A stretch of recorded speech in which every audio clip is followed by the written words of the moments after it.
batukubye omupiira naye nkulaba owulira oyagala mbyogereko naye sigenda mbyogerako nze nabadde mmanyi wagenze Namboole Entebbe kati nze nira nkimanyi nti no nze nataddemu maapu nendaba kakati omupiira gwabadde tezokolemizeemu ate baba batukubye ebiba bigwereddeawo tubadde tuddamu byogera tetwakolifayinze kakati badde manyi twakolifayinze mwakolifayinga kati South Africa yeriringa group K okay kakati nga wesigenda byogerako n'okubabuuza sijja kakati wanyize okay ndowooza nsooke nakubawa amawulire from the Makerere University kozi Makerere oba Lele owange simanyi Makerere University tugamba Makerere it is Makerere Makerere munange yakkiriza okukkiriza abaana abo abasasulako 60% okutuula ebigezo ng'era kyavudde ku their guild president okukola ki okuwandiika later bakole finals a petition later okusaba nti abaana abakoze abasasudeko 60 kirabika katuition kakuttemu nnyo abazadde naye kabadde alaba nga abaana bangi abakola ki abayayana okusinziira ku nsonga eyo so n'abadde tannasasula kuweza 60 asobola okuyiya n'afuna akatopinga 60 newera n'akola exams bagamba nti they will sit for their papers and they will pay in the next semester era nga kusinziira ku Professor Barnabas Nawangwe ye yazeemu guild president namugamba they agreed upon that. Okay, that's good. Nawangwe nagenda atereera yali mukambe kiko nagoba abaana nga mulimu n'aba university students abafudde enjala ku university endala kati ng'ekyambo omwana yafa enjala naye bano bacomplaininga abali ku government tebannaba ku ssente n'abagamba nti abeekalakasiza mugende era yamala n'abazza kiraga agenda akola kyagenda afunamu ak'obuzadde naye kiraga abazadde bamukyomera n'alaba nga buli jadda ne bagundi banne bano balina maaki banne bamugamba n'ekyokoze wange n'agamba owange university si ya jjajja wange ate era nga si ya jjajjawe singa ekyo naye gwe muna okufa enjala gwe noleeta ate n'okubabugoba abamulwanirira n'obagoba ate nga n'oliya n'abalala baafa. Okay, kakati a message from the Umeme company etegeeza nti you have to upgrade baba kubiriza to upgrade your yaka meters jukira nti bakyusa meters from buneno kutubadde tumanyi obafa obw'okukisenge to the ones they brought okay kati I don't know katuno ku upgrading from the other one zino ziri wireless. They're wireless. Is it mobile? Kati, but how do you have to upgrade? Do you have to go there or they come, they call? They call? Yeah, that's kumitundu jawe jom gataban. Kumikutu jawe jom gataban tu waliyo code. You can pass through them or you call them. Okumanya ebisinga ojjukira nti bino byonna babiriko simply because mbubagala to serve you well nze siri musanyufu na Umeme company that is why njogera bwenti bagala basavinga well jjukira bamaze 20 years nga balina contract with the government and the contract jjukira government yagamba they are not renewing it so maybe kwefula active zefabe naye abasaze gavaako buli wamu nalebe negune ne raining agamba enatete saidize eyo wawu saze tegabaako ne bafe mikwesese naye abasaze tegabeerako gaba gavaako buli kaseera. For sure, I'm not happy about that. Naye nga munange babakubiriza bambi okurenewinga okuupgradinga gundi zammwe by 24th November ndowooza 24th wenagwa contract nga tutandikira March 24th no mu upgrading nga 24th tenaba kutuuka This year. Inconvenience. This year. Yeah, this year because of course next year March we bakoma. Okay. Hey. Okay. Lelo 16. So you have like 8 a week. Tugenda bakubira tulabe. Yeah. Kasaba batutusaba sente.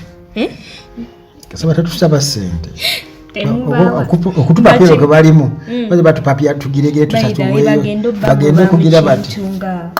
Bamaze dda. Batusanze tulaba. Otuba tuvudde mu mawulire agoweega tuba tuyingidde entertainment music. Naye tulunja kujala nga njogera zungulonka. Kugambye. Okay, kakati the dancers of our artists are not happy at all. The dancers have nothing, yet the artists bebayamba okukolera mu videos nezitambula nezinyuma bo bali bulungi. But dancers tebase artists. The dancers are not all. But dancers tiba artists. Abera artist naye. Kubanga ne bayita ba artists abayimbi nabo abamu ba dancers nabo abayimbi abazina. Kati nyabo byonna byebyo. Antoli yabera just nga dancer. Kalabera mu entertainment whatever na ira tabira nga just dancer bamwita bwisi kuzina mazina. Omukyala Eva Dancer tali happy at all n'abalala zibabadde ka interview nga abayimbi b'omumanyi nagamba ffe nga badansa abayimbi temutufaako. Omuyimbi atuuka butuusi ndowooza bamuyita buyisi n'akolawo vidiyo ne bakusasula akakaawo baba bakugambye jangozi n'ebirijjo jangozi n'etaano gyo ne bakuwa n'ogenda n'agamba essaawa zino jjukira Eva Dancer ye yazina nyimba za Bafana Awolo nze nsinga mumanya muno mu wakimina popini nganyenya omwana nganyenya nanga essaawa zino nze Eva Dancer singa nvuga emmotoka ng'eva wa Bafana singa Buju avuga emmotoka ng'eva wa Gravity cause Buju azinidde Gravity okitegedde ekyo kitegere ekinene nnyo ekinyenya singa Rita Dancer avuga emmotoka Gravity yakabanga mewafe nze ina n'emmotoka kakata nagulira bali gatagulira eggwe oli munaku naawe kubanga nekyeyogera kyebireyini kyali okay kyategeeza nti singa bali bulungi with the help of the people nabo bebayamba cause agamba nti they've been a very big help mu nsonga ezo era n'agamba nti omukulu Kenzo imagine singa tubadde mu federation yamwe singa naffe tulinamu ka part nga ba dancers cause naye ffe ba dancer temwatufaako Kenzo nti ekintu ekyo wali kirowoozezaako nnyo kuba Kenzo n'ekyasinga okutumbula nga teweerabidde luyimba lwa Sikyaloosi nti ba dancer be basinga okukola ki they are dancers n'agamba nti ekintu ng'ekyo Kenzo ndowooza n'abantu abalala mwali kitunuddemu nti ba dancer tebali bulungi mbu n'abaana bangi bali eyo nga bali agadde okubeera abadansi but they lose hope n'abazadde ne babeerawo balina abaana baabwe bali agadde bazine mbu n'agamba igwe Eva n'ali agadde omwana nga azine naye okozeemu kyo okujjako abasajja kuuba n'okunyeenya obubina basajja kwegomba n'agamba mbu singa n'abaana abamu tebagenda mu bwakadaama cause mbu abaana bangi abalebikira ku TikTok nga they are dancing mu biyumba naye nga yali badde wano eno n'azina ekyo nekimukola nekimukolera omanyi olaba badansers bano waliwo omuntu omu yangamba mbu wadansa bulumya enjala omuntu omu yangamba artist omu yalina boyfriend we nga dansa kikale yali ndoza atambulira nnyo mu badansers ngayaganye naye ebyekuzinaazina naye yangamba enjala enyuka mu badansers mbu tobeerangaawo n'ogamba nti nafunye boyfriend dancer kubanga mankubye ebbali okuleka okudansinga ebirala naye talinaawo nnyo okuleka okukisusa from there to another way okay kakati Shifura Zambe Zambe Shifura bana balina ennaku zino Shifura Zambe bambi yamaze n'avaayo she was in an interview ng'agamba nti ali bubi, she's depressed, she has no money, she has no food, she's suffering with the rent mbu bali muyambye oba ne bamufunirayo omulimu akole but she's not okay ndowooza abantu banene ababumingira ennyo ku TikTok because TikTok you never know wa gye kikujje n'okola ki n'okikuba but you don't use that time, you just enjoy. Kati Shifra yaddangamu ndowooza n'alya bamuyise bewayase zimuwuba kati ndowooza naggwamu yesala ku oza lwadde nosalina bwali kozi nze nalaba bwe bamala okuba oluyimba abantu ne batandika okutijjisa Shifra nga balinga abeerabidde nti oli ye yayimba Shifra kyovula abayimbi bajja va ku kuyimba amannya g'abantu erinnya Shifra ebyaddala ono yayimba Shifra Shifra ye abantu gwe baalaba instead of singing yayimba ng'ogyeko ebyoluyimba omwala ye Shifra ebyaddala kitegeeza baalinawo engeri n'ozambe eyaddala bateeka okuba nga ozamba okutuuka okuyimba erinnya Shifra nga Shifra gyali n'amulira mu video. Kyogamba buli muyimbi yali ayimbye omwana erinnya ly'omuntu. Abayimbi abasinga mu kasaba bateekamu ebyalaavu n'ayimba omuntu oyo gw'ayimbyeko kitegeeza Kasaiba nga byaliyo kati nga reality kati twasobola kupanga coincidence n'ayita Shifra. Kyogamba ne Bobi Wine yali alina specials. Ati specials gyali. Yeah, there are people called specials. No, they are not people. I mean a specific person. And you to kwesanga ngera jali. That is ulira. Oyinza nokwesanga nga Bobi Wine we yakolera oluyimba oyinza okusanga mu the area mulimu omwana gwe bayita specials. Kati kankuweeko example. Kyentegeeza kiki. Nono yali mwabu. Kankuwe example. Olaba Jiwanita Kawalya. Jiwanita Kawalya omanya wa Afrigo. Yali akyali muto. Waliwo oluyimba olwedde nnyo nti kaana kakawalya kawanyana.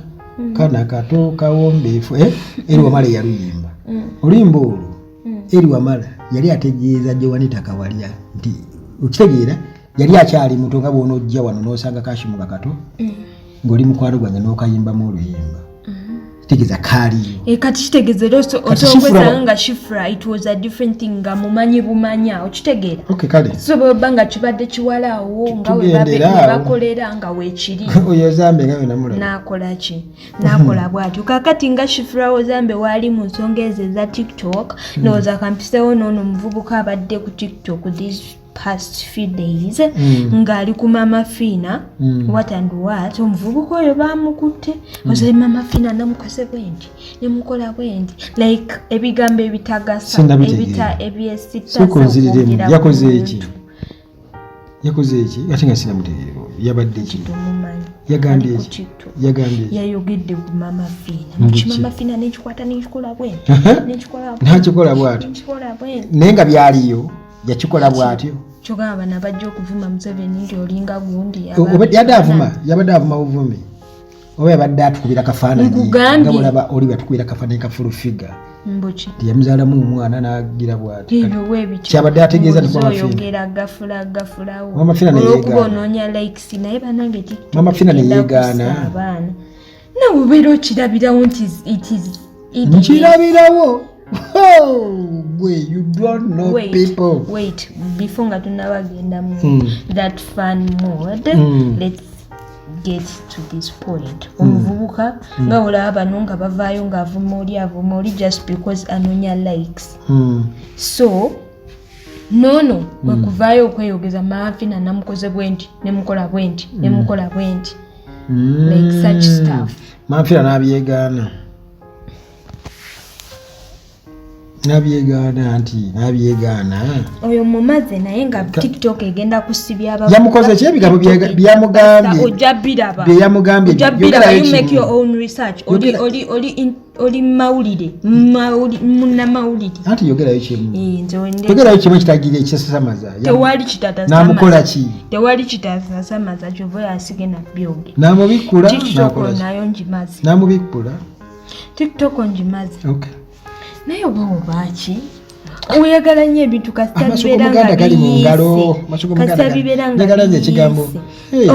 nze TikTok njimaze naye TikTok egenda kubasiza ddala kakati kiva yanze ku TikTok sogera I just watch kakati I don't know omukyala Prima Kadashi kikyayagala ayagala nnyo mu mawulire kiki yabadde kimu nze Prima nsobera ajja kuntama ate yabutamire ki Prima agenda akola ki? Jukira bawe bamutwala muki? Mu rehab. Prima avuddeyo na like 2 days back sharing their conversation with the baby daddy. Pasi baina bana bameka? Basatu. Basatu. Abana basatu. Tebana basatu. Balina bali mu namba eyo tebabeera bana. Nga muyita useless father. Bawe. Amita useless father oyinza otya okozesa ebigundi. Era navayo na postinga. Biragala. Navayo na postinga mbu I personally don't regret my actions. I know why I said what I said and I stand with it. You rather be a late than being a useless selfish father. Mbu wakiri oba mufu. Yeah. Okusinga okubeera useless. Oba busumba bujawa and everyone saying it's because of Hindu Neo. Who is Hindu? Yabade girlfriend one. Oh, basi manyenze baba desi bagobera naye that is the Hindu. Nalumidwa lusani yalo kalo bade bagalawo lwanyambe nanya akasingo tuwadde. I'm addressing this for the last time. The only time I could talk and maybe sympathize with that drug lord, is because we have kids. But now I realized I cannot keep being soft to people like him because it has done nothing good but drain me and my life. I rather sleep with a mad dog. Temuddamu kunteekako munywi wa drug because it kills me inside. Lwaki taddayo wagundi? Gundi anywa naye ono Henry wa Galaxy. Naye yamugoba yagamba musimanya mbu talina kyatika ku mmeeza. N'ayogera bingi nnyo. Henry yali takuba mugundi. N'atuuka n'okugamba busimanya yeyogeza nesimama kugweba kuli muzibu nnyo. Omukazi yabigira ebigambo. Bakuli byebiki. Yayogera bw'atyo. Can I please get to know what is a bakuli in the comment section? Okay. Kakati. Bwe yayogera kuba kati tubyogeranga biki. Kuba social media etabuka naffe tubeera. Tumanyi bakuli then let the comment section kulamula. Okay. Kale. Kakati shabamu yambuuza nno nangamba. Mbuye tategeera drugs kyeki. Kubanga alaba abasawo drugs. Kyokka atawulira ati drugs mbi bali bazi. Bambi. Emugamba munnange nja kunnyonnyola lindako. Kakati abayimbi n'okwawukana ate ne muddaawo ne mugiragira let people be. Oba omusajja yamutamuteera eddala lwaki ateekayo omumwa. Okay, kakati ex-wife wa Mickey Wine bamuyitani Shanze Shazinei Shanze amanya g'abazaala nze mmanyi Sanzikani simanyani babazadde bamu babazaala ku mulembe kifa abaffe batutuma agaffe agedda wati kutusikira jjajjaawo jjajjaawo kakati Shanze Khan ndoza kamite Khan expecting a baby yabaddako mu kavidiyo ng'alagira ddala she's expecting no she has a new partner that is the point she has a new partner era nga kigambibwa mbu beewasa eyo it was a private ceremony mu September tuli muki mu November mananga wangu so alinga ndogoyi you can already alina bana babiri ne Mickey two boys with Mickey so she's expecting her third child ne partner we omulala though details ku partner munnange zikyali private naye nga yo kapeera bikanga eri very happy and peaceful. Kati mmanyi n'ogenda mu comment section ojja kufunamu comment yagamba bweti it will end in tears eyo tebulamu nze ngezanga ne posting wange ne mujejemba mu posting yani Nja. Tonnamufuna? Ngambye nja. Okay, katumunini. Ye emikolo giba ginoyita wano ku Uganda Flag. Alo. Live n'okuliivu. Nze taata atenze muko. Njagala kanzu ya taata, njagala kanzu y'omuko. Ate ne okay, kakati when I'm closing our gulile, let me close with the model of the Ghanaian model, Hamamat Montia. Tukenze mu Ghana. She posted a video on her Instagram nga yogera ku her concern is about the viral videos of the sexual videos. Is about claiming that those videos babera bazibata without their consent. So she said, Queens, it's a new world out there. And I just want to say this. If you don't have your own place, then you shouldn't be having sex. Yeah. No, don't do it. It's a trap. Kitegeeza nti nno tokkiriza musajja kutwala wuwo. Mufuna wamwe nga wuwo. Tekayo spaglu. You are you. You are spaglu. Nagamati, there are cameras that are very tiny, like a tip of the pen. Yeah, really. Pen. So we must maintain our dignity. Because you and I know we are giving these men something irrepressible. Yeah, seriously. Abakazi baloza kiri replaceable. Nenga actually. It's irrepressible. It's not all about fun. So koleke kiri replaceable. Kuli abagamba wano bosokuza ko nemberera ngo kwesiza soda. My lord. Mbo kwesa soda, mbali nabayo soda. Wakoko. Embera nedda ko kitegeeza kiri replaceable at certain point. Gwe toyinayo muntu goyagala eddeko, like we experiment that. And mama shura yin. Banange. Mutandike nje. Sokompe ku magezi. Baby.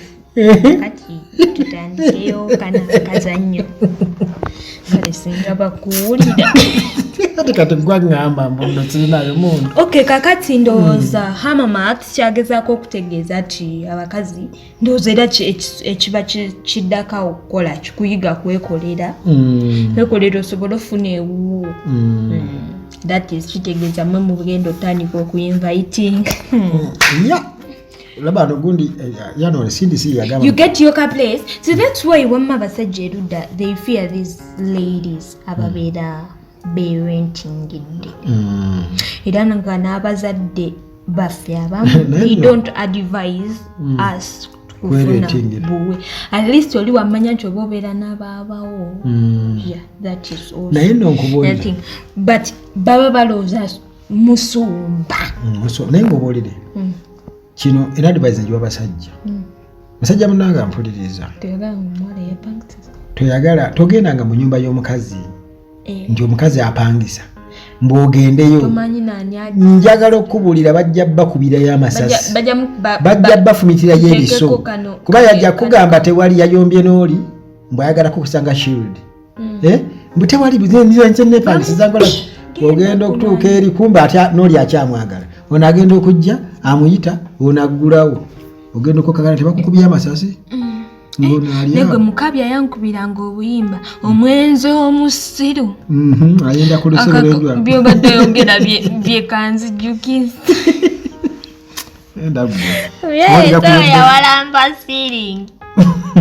Nekati wowanukayo ogwa nga banno bali mu gundi anyose. Era nekati obwera owulira otya. Ateze waggulu banno banyo. Ateze mmanyi era kirigezo oyinza okuba owulira bubi nnyo ate omwezi tayagala kumwendako. Anti ayenda aze okwenda yaba waggulu mu ceiling. Kitegezo n'abaana bbaawe. Anti ate ye kimulumanya. Kati obeera ogenza okujja ng'okimanyi ono ayina bbaawe. Weewunya oli kimulumanya ali mu ceiling n'okusinga ono bwe yekyali mulumye. Kuba yaba ayagala nnyo oba oli bbaawe amuleke. Agenda okulaba nga omukazi kiza ne bbaawe naye. Mukabya yaddawo. Gyali. Nje mukubire ku munyumye. Waliwo kamemu ke nalabye ne kanziseera ne kanakuwaza simanyi. Mbu naye bannange. Bulandina akyali mu bufumbo kuba bannange Kafeero nga yawulirira omwana oyo olaye yamubwe nedda nenzijukira nti okusinziira yeetuga ng'akola ki a viral video ngali kugamba kino I need help bufumbo bwonna buvamu dda yenze Blandina Kafeero gwe yayimbako she was explaining that story naye nze nzijukira mu luyimba olwo ku stage Blandina yeetuga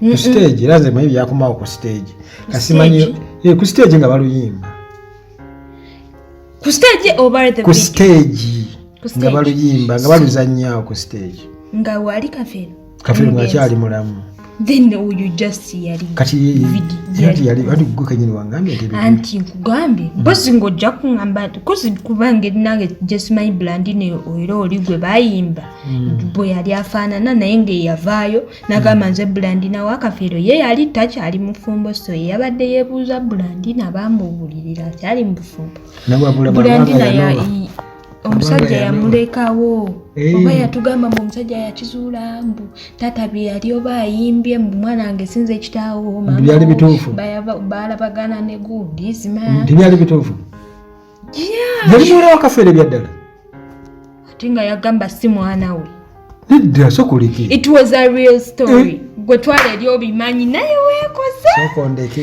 wallahi bagamba negozadde akubira engoma n'ozina bino byongamba bipya nze mbadde sibimanyi linga bali gwe bagamba ekintu ogambye eki nze kyobulanga mbadde nkugamba nkujuliriza bya stage nti ku stage tulaba yeetuga nongamba mu reality gyali kati gwangamba nagendeka okakasi yali mwana wa Kafeero ddala wakanula amaaso tumunoonye tumuwa obuyambi bwe kiba kituufu no I'm serious bwe kiba kituufu tumunoonye tumuwa obuyambi yena amanyi Blandina gyali amuyambeko kubanga that's too much no that's too much oli gwoyinza obbanga tomanyi the story behind that Blandina song kati kyekyo kwete okuba nenyimanyi nze nina kumanya bintu kubanga gwoli wadda kale biba byakunnangira tukomaawo koyogera n'abedda lwakyogera n'abedda me am a 2000 I'm of 2000 bajita batya okay generation yeah you were in the 1000 generation 1000 so yeah